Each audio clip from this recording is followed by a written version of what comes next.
നമസ്കാരം. സകലമാന കേരളത്തിലേക്ക് സ്വാഗതം. നോക്കാം ആദ്യം പ്രധാന വാർത്തകൾ.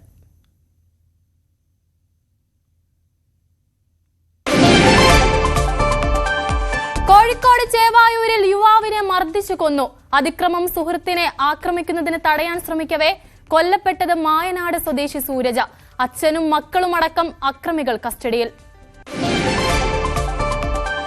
തിരുവനന്തപുരത്ത് വീണ്ടും അമീബിക് മസ്തിഷ്ക ജ്വരം. കടയ്ക്കാവൂർ സ്വദേശിയായ നിർമ്മാണ തൊഴിലാളി ചികിത്സയിൽ. നിർമ്മാണ പ്രവർത്തനങ്ങൾക്ക് മലിനജലം ഉപയോഗിച്ചതായി പ്രാഥമിക വിവരം. മൂന്നാറിൽ പുഴയോരത്ത് കഞ്ചാവ് തോട്ടം. 3 മാസത്തിനുള്ളിൽ വിളവെടുക്കാൻ പാകം. ചെടികൾ നശിപ്പിച്ച എക്സൈസ് സംഘം. വർക്കല പാപനാശം കടൽ തീരത്ത് കക്കൂസ് മാലിന്യം ഒഴുക്കുന്നതായി പരാതി. മാലിന്യം ഒഴുക്കുന്നത് പിതൃതർപ്പണം ചെയ്യുന്ന സ്ഥലത്തിനു സമീപത്തേക്ക്. നാട്ടുകാരുടെ ശ്രദ്ധയിൽപ്പെട്ടത് രൂക്ഷമായ ദുർഗന്ധം വന്നതോടെ. പുനലൂർ ശ്രീരാമവർമ്മപുരം മാർക്കറ്റ് നവീകരണത്തിനെതിരെ കച്ചവടക്കാർ. പുനരധിവാസം കൂടിയാലോചന നടത്താതെയെന്ന് ആക്ഷേപം. നഗരസഭ കോടതി ഉത്തരവ് പാലിക്കുന്നില്ലെന്നും ആരോപണം. പത്തനംതിട്ട കുളനടയിൽ മണ്ണെടുപ്പിനെതിരെ പ്രതിഷേധം. കുടിൽ കെട്ടി സമരം ശക്തമാക്കി നാട്ടുകാർ. പ്രതിഷേധം മണ്ണുമാന്തി യന്ത്രം മറിഞ്ഞ് ഒരാൾ മരിച്ചതിന് പിന്നാലെ.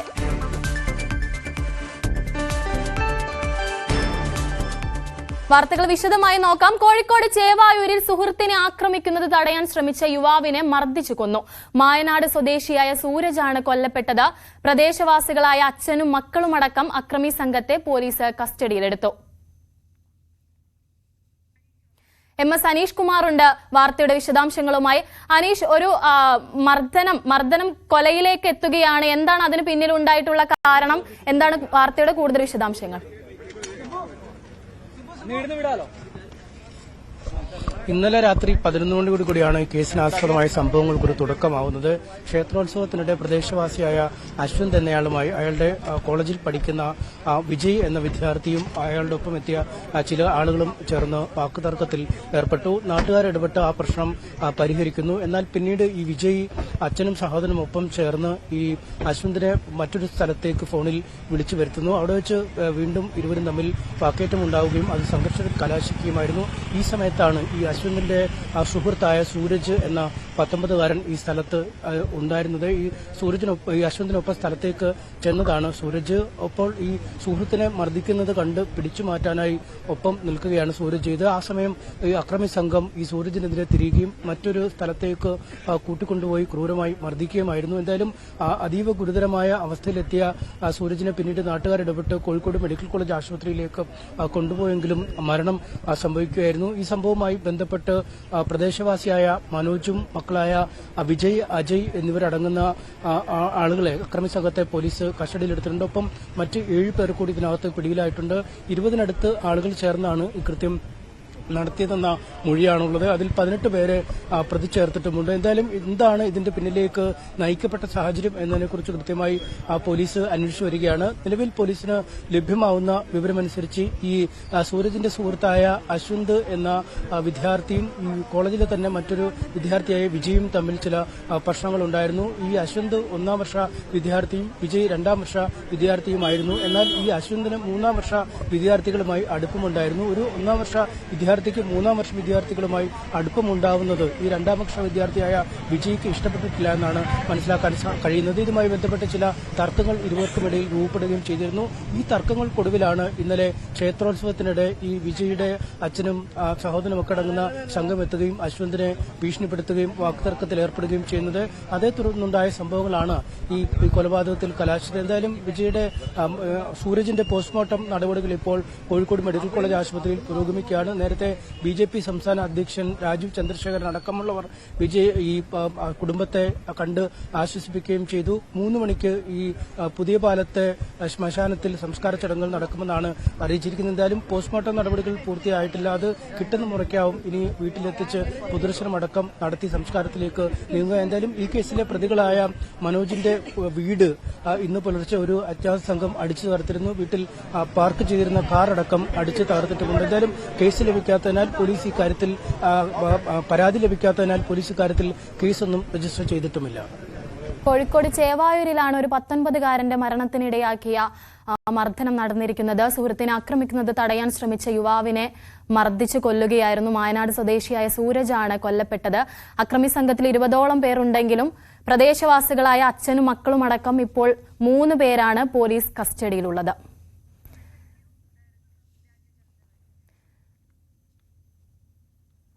കോഴിക്കോട് ചേവായൂരിലെ സൂരജിന്റെ കൊലപാതകം ആസൂത്രിതമെന്ന് ബിജെപി സംസ്ഥാന അധ്യക്ഷൻ രാജീവ് ചന്ദ്രശേഖർ. ഗൂഢാലോചന സംശയിക്കുന്നതായും നിഷ്പക്ഷ അന്വേഷണം വേണമെന്നും രാജീവ് ചന്ദ്രശേഖർ ആവശ്യപ്പെട്ടു. ഞാൻ മനസ്സിലാക്കുന്നത് ഒരു പ്ലാൻഡ് അറ്റാക്ക് ആയിരുന്നു. ഇതിന്റെ പിന്നിൽ ആരുടെ ഒരു ഗൂഢാലോചന ആയിരുന്നു, ഒരു കോൺസ്പിറസി, എന്തിന്റെ കോൺസ്പിറസി, ആരുടെ കോൺസ്പിറസി ആണെന്ന് എനിക്കറിയില്ല. പക്ഷേ ഇവിടുത്തെ ബഹുമാനപ്പെട്ട മുഖ്യമന്ത്രിയും ഹോം മിനിസ്റ്ററായ മുഖ്യമന്ത്രിയോട് എനിക്ക് പറയാനുള്ളത് ഒരു നിവേദനം, ഒരു ഇംപാർഷ്യൽ ഇൻവെസ്റ്റിഗേഷൻ നടക്കണം. ഈ 21 വയസ്സായ ഒരു ചെറുപ്പക്കാരൻ, അദ്ദേഹത്തിന്റെ ഫുൾ ഫ്യൂച്ചർ മുമ്പിലുണ്ടാവുമ്പോൾ ആരാണ് അദ്ദേഹത്തിനെ കൊന്നത്, അത് ഒരു ഇംപാർഷ്യൽ, ഒരു സ്പീഡ് ഇൻവെസ്റ്റിഗേഷൻ നടത്തണം എന്നാണ് ഞങ്ങൾ എല്ലാവരുടെയും ഒരു അഭ്യർത്ഥന. മറ്റു വാർത്തകൾ പരിശോധിക്കുമ്പോൾ തിരുവനന്തപുരം കടക്കാവൂരിൽ അമീബിക് മസ്തിഷ്ക ജ്വരം ബാധിച്ച് നിർമ്മാണ തൊഴിലാളി ചികിത്സയിൽ. കടക്കാവൂർ കുഴിവിള വീട്ടിൽ സുധർമ്മനാണ് തിരുവനന്തപുരം മെഡിക്കൽ കോളേജിൽ ചികിത്സയിലുള്ളത്. മലിനമായ കുളത്തിലെ വെള്ളം ഉപയോഗിച്ചിരുന്നതായാണ് പ്രാഥമിക വിവരം. 2 ആഴ്ച മുൻപ് കീഴാറ്റിങ്കൽ ഭാഗത്ത് വീട് പണി നടത്തുന്നതിനിടയിൽ സമീപത്തെ മലിനമായ കുളത്തിലെ വെള്ളം സുധർമ്മൻ ഉപയോഗിച്ചിരുന്നു. പിന്നാലെ 2 ദിവസം കഴിഞ്ഞ് സുധർമ്മന് പനി ബാധിക്കുകയും മരുന്ന് കഴിച്ച് ഭേദമാവുകയും ചെയ്തു. എന്നാൽ ഒരാഴ്ച കഴിഞ്ഞ് വീണ്ടും ശക്തമായ പനിയും മാനസിക വിഭ്രാന്തിയും ഉണ്ടായതോടെയാണ് ആശുപത്രിയിൽ പ്രവേശിപ്പിച്ചത്. തുടർന്ന് തിരുവനന്തപുരം മെഡിക്കൽ കോളേജിൽ പ്രവേശിപ്പിച്ച് നടത്തിയ പരിശോധനയിലാണ് മസ്തിഷ്ക ജ്വരം സ്ഥിരീകരിച്ചത്. ദിവസങ്ങൾക്ക് മുൻപ് അത്തിയറക്കോണം ചിറയിൽ നിന്നും പായൽ വാരിയ 2 പേർ നിരീക്ഷണത്തിലാണെന്നും ആരോഗ്യവകുപ്പ് അറിയിച്ചു. ആരോഗ്യവകുപ്പ് അധികൃതർ സ്ഥലത്തെത്തി സ്ഥിതിഗതികൾ നിരീക്ഷിക്കുകയും പ്രദേശത്തെ കുളങ്ങളും തോടുകളും പൊതുജനങ്ങൾ ഉപയോഗിക്കരുതെന്ന് നിർദ്ദേശം നൽകുകയും ചെയ്തു. ന്യൂസ് 18 തിരുവനന്തപുരം. നെയ്യാറ്റിൻകരയിൽ യുവാവിന് സൂര്യാഘാതമേറ്റു. നെയ്യാറ്റിൻകര മാരായമുട്ടം സ്വദേശി അജീഷിനാണ് സൂര്യാഘാതമേറ്റത്. ശരീരത്തിൽ പൊള്ളലേറ്റ അജീഷ് നെയ്യാറ്റിൻകര ജനറൽ ആശുപത്രിയിൽ ചികിത്സ തേടി. ആരോഗ്യനില തൃപ്തികരമാണെന്നാണ് അധികൃതർ പറയുന്നത്. ഇടുക്കി മൂന്നാറിൽ പുഴയോരത്ത് കഞ്ചാവ് തോട്ടം കണ്ടെത്തി. മൂന്നാർ ചിലന്തിയാറിലാണ് പുഴയോട് ചേർന്ന കഞ്ചാവ് ചെടികൾ കണ്ടെത്തിയത്. 3 മാസത്തിനുള്ളിൽ വിളവെടുപ്പിന് പാകമാകുന്ന അവസ്ഥയിലായിരുന്നു ചെടികൾ. പുഴയോരത്തെ കുറ്റിക്കാടുകൾ നിറഞ്ഞ പ്രദേശത്തായിരുന്നതിനാൽ തന്നെ പെട്ടെന്ന് തന്നെ കഞ്ചാവ് വളർത്തുന്നത് മനസ്സിലാക്കാൻ സാധിക്കില്ലായിരുന്നു.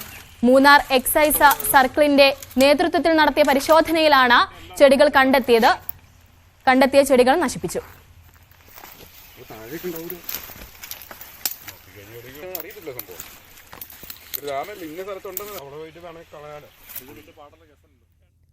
വർക്കല പാപനാശം കടൽ തീരത്ത് പിതൃതർപ്പണം ചെയ്യുന്നതിന് സമീപത്തായി കടലിലേക്ക് കക്കൂസ് മാലിന്യം ഒഴുക്കുന്നതായി പരാതി. കഴിഞ്ഞ ദിവസം രാത്രി 11 മണിയോടുകൂടി രൂക്ഷമായ ദുർഗന്ധം വന്നതോടുകൂടിയാണ് നാട്ടുകാർ ഇത് ശ്രദ്ധിച്ചത്. വർക്കല ക്ഷേത്രക്കുളത്തിന് സമീപത്തു നിന്ന് ഒഴുകി പാപനാശം കടലിൽ പതിക്കുന്ന തണ്ണീർത്തടത്തിലാണ് കക്കൂസ് മാലിന്യം ഒഴുക്കിവിടുന്നത്. ഇതിനു മുമ്പും പലതവണ ഇങ്ങനെ ഉണ്ടാവുകയും നാട്ടുകാരുടെ പരാതിയെ തുടർന്ന് നഗരസഭ നടപടി കൈക്കൊള്ളുകയും ചെയ്തിരുന്നു. എന്നാൽ കക്കൂസ് മാലിന്യം ഈ നീർച്ചാലിലേക്ക് ഒഴുക്കിവിടുന്ന പൈപ്പ് ഉൾപ്പെടെയുള്ള സാങ്കേതിക സംവിധാനങ്ങൾ നീക്കം ചെയ്യാൻ നഗരസഭ മുതിർന്നില്ല. ചെറുകിട ജലസേചന വകുപ്പിന്റെ കീഴിലുള്ള ഈ തണ്ണീർത്തടത്തിലൂടെ ഒഴുകി വരുന്ന മലിനജലം വർക്കല പാപനാശം കടൽ തീരത്തു കൂടി ഒഴുകി കടലിൽ പതിക്കുകയാണ്. കടൽ തീരത്തെ മണൽ കീറി മുറിച്ച് കടലിലേക്ക് പതിക്കുന്ന കക്കൂസ് മാലിന്യം ഉൾപ്പെടെയുള്ള ഈ മലിനജലത്തിലാണ് വിനോദസഞ്ചാരത്തിന് എത്തുന്ന സ്ത്രീകളും കുട്ടികളും ഉൾപ്പെടെയുള്ളവർ കൈകാലുകൾ കഴുകുന്നതും മുഖം കഴുകുന്നതുമെല്ലാം. ഇത് ഉപയോഗശൂന്യമായ മലിനജലമാണെന്നും ഇത് ഉപയോഗിക്കരുതെന്നുമുള്ള മുന്നറിയിപ്പ് ബോർഡ് പോലും വർക്കല നഗരസഭയോ ടൂറിസം പോലീസോ സ്ഥാപിച്ചിട്ടില്ല എന്നുള്ളതാണ് വിഷമകരമായ യാഥാർത്ഥ്യം. ഈ നീരുറവയുടെ ഉദ്ഭവസ്ഥാനം മുതൽ പാപനാശം കടൽ തീരം വരെയുള്ള ഏകദേശം 500 മീറ്റർ നീളത്തിൽ കോൺക്രീറ്റ് ടണൽ നിർമ്മിച്ച് അതിലൂടെ കടത്തിവിട്ടാൽ മാത്രമേ ഇതിന് കൃത്യമായ പരിഹാരം ഉണ്ടാവുകയുള്ളൂ എന്ന് പ്രദേശവാസികൾ പറയുന്നു.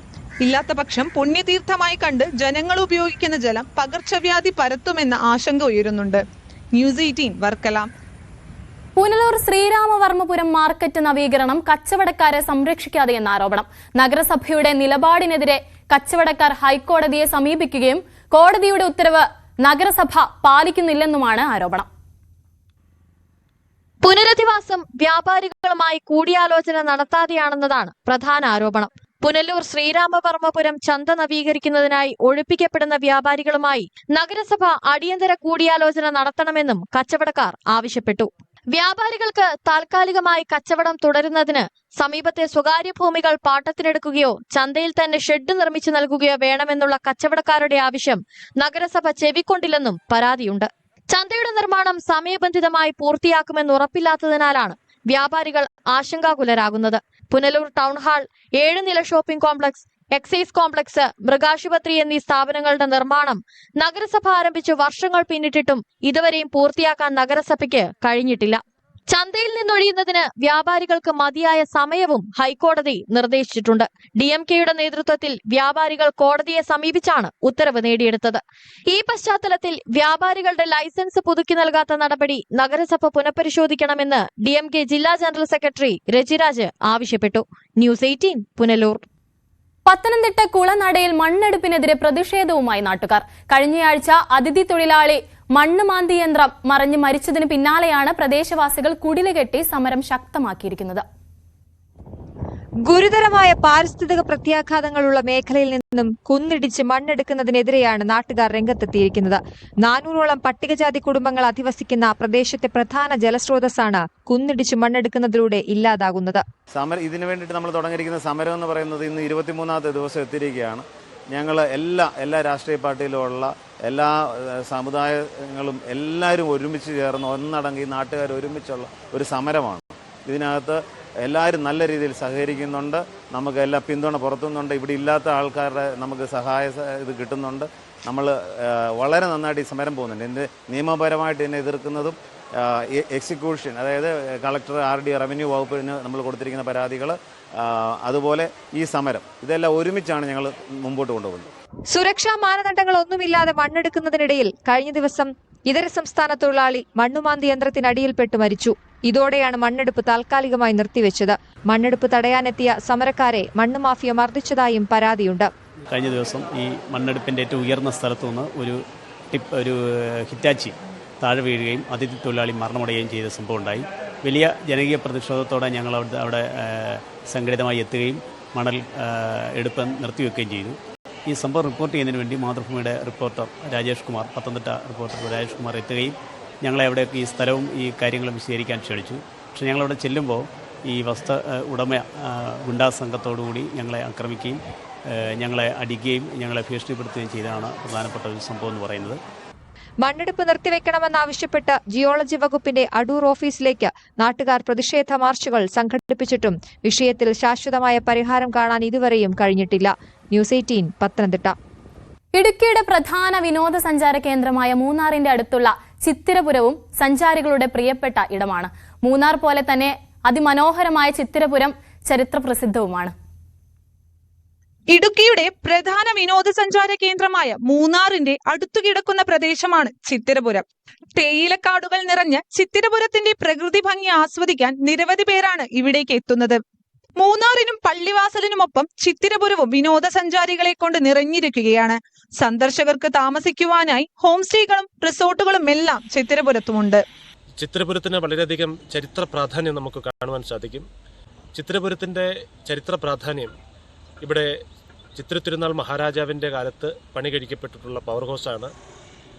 അതിൻ്റെ സ്മരണയ്ക്കായി ഒരു സ്മാരകം ഇവിടെ പണി കഴിപ്പിച്ചിട്ടുണ്ട്. ഇവിടെ അതോടൊപ്പം തന്നെ വിനോദസഞ്ചാരികൾക്കായിട്ട് നിരവധി ഹോം സ്റ്റേകളും ഹോട്ടലുകളും ഒക്കെ ഇവിടെ പ്രവർത്തിക്കുന്നുണ്ട്. ഇങ്ങനെ നിരവധി കാഴ്ചകൾ, ചരിത്രമുറങ്ങുന്ന ഒരു വിനോദസഞ്ചാര കേന്ദ്രം നമുക്ക് കാണുവാനായിട്ട് സാധിക്കുന്ന സ്ഥലമാണ് ചിത്തിരപുരം. കേരള ചരിത്രത്തിലെ ഏറെ പ്രാധാന്യമുള്ള പ്രദേശം കൂടിയാണ് ഇടുക്കി ജില്ലയിലെ ചിത്തിരപുരം. കേരളത്തിലെ ആദ്യത്തെ ജലവൈദ്യുത പദ്ധതിയായ പള്ളിവാസൽ ജലവൈദ്യുതി പദ്ധതി രാജഭരണകാലത്താണ് നടപ്പാക്കിയത്. സാമൂഹ്യ ആരോഗ്യ കേന്ദ്രവും സർക്കാർ സ്കൂളുകളും ഒക്കെയുള്ള ചിത്തിരപുരത്ത് മഞ്ഞുമൂടിയുള്ള അന്തരീക്ഷം ഏറെ ആകർഷണീയമാണ്. മൂന്നാറിന്റെ തൊട്ടടുത്ത സ്ഥലമാണെങ്കിലും മൂന്നാറിനേക്കാൾ ചൂടേറിയ പ്രദേശമാണ് ചിത്തിരപുരം. ഒഴിവുകാലമായതോടെ സന്ദർശകരുടെ തിരക്ക് ഇവിടെയും വർദ്ധിച്ചിട്ടുണ്ട്. ന്യൂസ് 18 ഇടുക്കി. കുടപ്പനകൾ കൂട്ടമായി നിൽക്കുന്ന ഒരു ഗ്രാമമുണ്ട് ഇടുക്കിയിൽ. വെള്ളത്തൂവൽ പഞ്ചായത്തിന്റെ ഭാഗമായ പനംകുട്ടിയാണ് കുടപ്പനകളുടെ നാട് എന്നറിയപ്പെടുന്നത്. പേരുകൊണ്ട് പ്രസിദ്ധി നേടിയ പനംകുട്ടിയിലെ പ്രധാന കാഴ്ച ദേശീയപാതയ്ക്ക് സമീപമുള്ള മലഞ്ചെരുവിലെ ഈ കുടപ്പനകളാണ്. അടിമാലി കുമളി ദേശീയപാതയിൽ കല്ലാർകൂട്ടിക്കും പാബ്ലിക്കും മധ്യേയുള്ള കാഴ്ചയാണ് കൂട്ടമായി നിൽക്കുന്ന കുടപ്പനകൾ. പനകൾ തിങ്ങി നിൽക്കുന്ന പ്രദേശമായതിനാൽ ഇവിടം പനംകൂട്ടി എന്നാണ് അറിയപ്പെടുന്നത്. ഹൈറേഞ്ചിലെ കുടിയേറ്റ കാലത്ത് വീടുകളും ഷെഡുകളും നിർമ്മിക്കാൻ കുടപ്പനയുടെ ഓലയാണ് ഉപയോഗിച്ചിരുന്നത്. ജില്ലയ്ക്ക് പുറത്തേക്കും ഇവിടെ നിന്ന് പനയോലകൾ ധാരാളമായി കയറിപ്പോയിരുന്നു. ചാവക്കാട്, വിഴിഞ്ഞം പോലെയുള്ള തീരദേശങ്ങളിലെ മുക്കുവ കുടിലുകൾ നിർമ്മിക്കുന്നതിനായി പനംകൂട്ടിയിൽ നിന്ന് പനയോലകൾ ധാരാളമായി കയറിപ്പോയിരുന്ന കാലം നാട്ടുകാർ ഓർമ്മിക്കുന്നു. പനംകുട്ടി എന്നത് ഇടുക്കി ജില്ലയെ സംബന്ധിച്ചുള്ള ഏറ്റവും പ്രധാനപ്പെട്ട ഗ്രാമങ്ങളിൽ ഒന്ന് തന്നെയാണ്. നമുക്കറിയാം, ഈ പ്രദേശത്ത് പനകൾ കൊണ്ട് അതിസമ്പൽ സമൃദ്ധമായ ഒരു മേഖലയാണ് ഈ പനംകുട്ടി പ്രദേശം. ഈ പനംകുട്ടി പ്രദേശത്ത് ഉണ്ടായിട്ടുള്ള പനയോലകൾ, കുടപ്പനയോലകൾ ഈ നമ്മുടെ സംസ്ഥാനത്തിൻ്റെ അങ്ങേയറ്റത്തുള്ള കടലോര മേഖലകളിൽ മുക്കുവന്മാർ വീട് വയ്ക്കുന്നതിനുൾപ്പെടെയുള്ള കാര്യങ്ങൾക്കായി ഇവിടുന്ന് വെട്ടി അവിടെ കൊണ്ടുപോയി ഉപയോഗിച്ചിട്ടുണ്ട്. അങ്ങനെ വിവിധ മേഖലകളിലെല്ലാം ഈ പ്രദേശത്തെ ഈ പനകൾ വളരെ പ്രാധാന്യം അറിയിക്കുന്ന ഒന്ന് തന്നെയാണ് എന്ന് തന്നെയാണ്. ഹൈറേഞ്ചിൽ ഭക്ഷണത്തിന് ദാരിദ്ര്യം നേരിട്ടിരുന്ന കാലത്ത് കുടിയേറ്റ കർഷകരും പഴയ തലമുറയിൽപ്പെട്ടവരുമെല്ലാം മൂപ്പെത്തിയ പനകൾ വെട്ടി പൊട്ടിച്ച് പനനൂർ ശേഖരിച്ച് ഭക്ഷ്യവസ്തുവായും ഉപയോഗിച്ചിരുന്നു. പ്രായമെത്തിയ പനകൾ കുറെയെല്ലാം നശിച്ചുപോയെങ്കിലും പനംകൂട്ടിയിൽ ഇപ്പോഴും ധാരാളം കുടപ്പനകൾ വളർന്നു നിൽപ്പുണ്ട്. അടിമാലി കുമളി ദേശീയ പാതയിലൂടെ യാത്ര ചെയ്യുന്നവരും പനംകൂട്ടിയിലെത്തുമ്പോൾ മറുഭാഗത്ത് കുന്നിൻ ചെരുവിൽ കൂട്ടമായി നിൽക്കുന്ന കുടപ്പനകൾ അല്പനേരം നോക്കി നിൽക്കാറുണ്ട്. ന്യൂസ് 18 ഇടുക്കി. 4 വയസ്സുകാരന്റെ മരണത്തെ തുടർന്ന് അടച്ചിട്ട കോന്നി ആനക്കൂട് മെയ് 1 മുതൽ തുറന്നു പ്രവർത്തിക്കും. സുരക്ഷാ സംവിധാനം ശക്തിപ്പെടുത്തിയ ശേഷമാണ് പ്രവർത്തനം പുനരാരംഭിക്കുന്നത്. KU ജനീഷ് കുമാർ MLAയുടെയും വനം വകുപ്പിലെ ഉന്നത ഉദ്യോഗസ്ഥരുടെയും നേതൃത്വത്തിൽ നടന്ന അവലോകന യോഗത്തിലാണ് തീരുമാനം.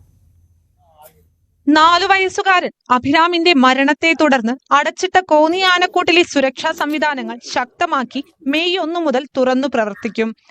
KU ജനീഷ് കുമാറിന്റെ അധ്യക്ഷത ചേർന്ന അവലോകന യോഗത്തിലാണ് തീരുമാനം. അഭിരാമിന്റെ മരണത്തിൽ ഉദ്യോഗസ്ഥർക്ക് വീഴ്ച പറ്റി. ആനക്കൂട്ടിലെ സുരക്ഷാ സംവിധാനങ്ങൾ പരിശോധിച്ച് റിപ്പോർട്ട് നൽകാത്തതിനാണ് ഉദ്യോഗസ്ഥർക്കെതിരെ നടപടി സ്വീകരിച്ചതെന്ന് KU ജനീഷ് കുമാർ MLA പറഞ്ഞു. ഈ ഫീൽഡിലുള്ള സ്റ്റാഫുകൾക്കാണ് വീഴ്ച പറ്റിയിട്ടുള്ളത്. അത് കണ്ടെത്തേണ്ടത് ഫീൽഡിലുള്ള സ്റ്റാഫുകളാണ്. അതാണല്ലോ അപകടത്തിന് കാരണമായത്. ഇനിയും അവിടെ ഇത് ഇളകി നിൽക്കുന്നു എന്ന പോലും ആർക്കും റിപ്പോർട്ട് അവർ ചെയ്തിട്ടില്ല. അവരത് മാറ്റേണ്ടില്ല. അവർ ആ പോലും എന്നാൽ ഹയർ ഓഫീസർമാർക്ക് റിപ്പോർട്ട് ചെയ്തെങ്കിൽ മാത്രമേ ഹയർ ഓഫീസർമാർക്ക് ഈ കാര്യത്തിൽ ലയബിലിറ്റി ഉള്ളൂ. സ്വാഭാവികമായിട്ടും അതും ഉണ്ടായിട്ടില്ല. പിന്നെ ഈ ഫീൽഡ് ഓഫീസർമാരുടെ മുകളിൽ ഫീൽഡിൽ ഒന്ന് പരിശോധിക്കേണ്ട ആള് ചുമതലയുള്ള RO ആയിരുന്നു. ROയ്ക്കും വീഴ്ച പറ്റിയിട്ടുണ്ട്. അതുകൊണ്ടാണ് ROയും ബോധപൂർവ്വ വീഴ്ചയല്ല, ROയും സ്ഥലം മാറ്റിയിട്ടുള്ളത്. മറ്റുള്ളവരുടെ വീഴ്ച ബോധപൂർവമാണെന്ന അഭിപ്രായമില്ല. നിലവിൽ അപകടകരമായുള്ള ആനക്കൂട്ടിലെ കോൺക്രീറ്റ് തൂണുകൾ പൊളിച്ചു നീക്കും, മരച്ചില്ലകളും മുറിച്ചു മാറ്റും. ആനക്കൂടിനെ 6 സോണുകളായി തിരിച്ച് സുരക്ഷാ സംവിധാനങ്ങൾ മെച്ചപ്പെടുത്തും. 3 മാസത്തിലൊരിക്കൽ ഇക്കോ ടൂറിസം സെന്ററിൽ സുരക്ഷാ ഓഡിറ്റ് നടത്താനും ഉന്നതതല യോഗത്തിൽ തീരുമാനിച്ചു. അഭിരാമിന്റെ കുടുംബത്തിന് ധനസഹായം നൽകും. അവലോകന യോഗത്തിൽ വിവിധ വകുപ്പിലെ ഉദ്യോഗസ്ഥരും പങ്കെടുത്തു. ന്യൂസ് 18 പത്തനംതിട്ട. കുട്ടികളുടെ മാനസികവും ശാരീരികവുമായ ഉന്നമനത്തിനായി സമ്മർ ഫുട്ബോൾ കോച്ചിംഗ് ക്യാമ്പ് സംഘടിപ്പിക്കുന്നു. Upputhara saint Philomena's higher secondary സ്കൂളിലാണ് കുട്ടികൾക്കായി സമ്മർ ഫുട്ബോൾ കോച്ചിംഗ് ക്യാമ്പ് സംഘടിപ്പിക്കുക. അവധിക്കാലം കുട്ടികൾക്ക് ശാരീരികവും മാനസികവുമായ വളർച്ചയ്ക്ക് പ്രയോജനപ്രദമായ രീതിയിൽ ഉപയോഗപ്പെടുത്തുക എന്ന ലക്ഷ്യത്തിലാണ് Upputhara saint Philomena's higher secondary സ്കൂളിൽ സമ്മർ ഫുട്ബോൾ കോച്ചിംഗ് ക്യാമ്പ് ആരംഭിച്ചത്. അമിത മൊബൈൽ ഫോൺ ഉപയോഗത്തിൽ നിന്നും കുട്ടികളെ പിന്തിരിപ്പിക്കുവാനും മദ്യം, മയക്കുമരുന്ന് ഉൾപ്പെടെയുള്ളവയിൽ ചെന്നുപെടാതെ കുട്ടികളെ കരുതലോടെ അവധിക്കാലം ചെലവഴിക്കുവാൻ അവസരമുണ്ടാക്കുകയുമാണ് ക്യാമ്പ് ലക്ഷ്യമിടുന്നത്. രാവിലെ മുതൽ 9:30 മുതൽ 11:30 വരെയാണ് കോച്ചിംഗ് ക്യാമ്പ്. അപ്പോൾ ആ സമയം കുട്ടികൾ വീടുകളിലാണെങ്കിൽ പേരൻസിന് ഒത്തിരി വീടുകളിൽ കുട്ടികളെ നിയന്ത്രിക്കുന്നതിന് ഇപ്പോൾ പരിധി ഉണ്ടെന്നാണ് അവർ പറയുന്നത്. അപ്പോൾ ഇവിടെ വന്ന് ഇങ്ങനെയുള്ള കളികളിൽ ഏർപ്പെടുമ്പോൾ അവർ മാനസികമായിട്ട് ശാരീരികമായിട്ട് ഒത്തിരി റിലാക്സ് ചെയ്യാനും അതുപോലെ തന്നെ പിന്നീട് ആണെങ്കിലും കുട്ടികൾക്ക് പഠനത്തിൽ ഏർപ്പെടാനും എല്ലാം ഉള്ള ഒരു പ്രചോദനം ഇതിൽ നിന്ന് കിട്ടുന്നു. ഏപ്രിൽ 7 ആരംഭിച്ച ക്യാമ്പ് മെയ് 30 വരെ തുടരും. ആൺകുട്ടികളും പെൺകുട്ടികളുമായി 120 പേരാണ് പരിശീലനം തേടുന്നത്. ഫുട്ബോൾ അസോസിയേഷന്റെയും മറ്റ് അംഗീകൃത ക്ലബ്ബുകളുടെയും അംഗീകാരത്തോടെ പരിശീലനം സിദ്ധിച്ചവരാണ് കുട്ടികൾക്ക് പരിശീലനം നൽകി വരുന്നത്. പരിശീലനത്തിൽ മികവ് തെളിയിക്കുന്ന കുട്ടികളെ ജില്ലാ സംസ്ഥാനതല മത്സരങ്ങളിൽ പങ്കെടുപ്പിക്കാനാണ് സ്കൂൾ അധികൃതരുടെ തീരുമാനം. ന്യൂസ് 18 ഇടുക്കി. ഇനി നോക്കാം സ്വർണം വെള്ളി നിരക്കുകൾ. കവിത ഗോൾഡ് ആൻഡ് ഡയമണ്ട്സ് ഇന്നത്തെ സ്വർണം വെള്ളി നിരക്കുകൾ നിങ്ങൾക്കായി സമർപ്പിക്കുന്നത് Kavitha gold and diamonds. Choose your special. സ്വർണം 22 ക്യാരറ്റ് ഗ്രാമിന് 9,005 രൂപ, പവന് 72,040 രൂപ. സ്വർണം 18 ക്യാരറ്റ് ഗ്രാമിന് 7,460 രൂപ, പവന് 59,680 രൂപ. വെള്ളി ഗ്രാമിന് 110 രൂപ, കിലോയ്ക്ക് 1,10,000 രൂപ. കവിത ഗോൾഡ് ആൻഡ് ഡയമണ്ട്സ് ഇന്നത്തെ സ്വർണം വെള്ളി നിരക്കുകൾ നിങ്ങൾക്കായി സമർപ്പിച്ചത് Kavitha gold and diamonds. Choose your special. സകലമാന കേരളം പൂർണ്ണമാകുന്നു. ഇടവേളയ്ക്ക് ശേഷം അടുത്ത വാർത്താ ബുള്ളറ്റിനുമായി ശ്രീജ ശ്യാം ചേരും. നമസ്കാരം.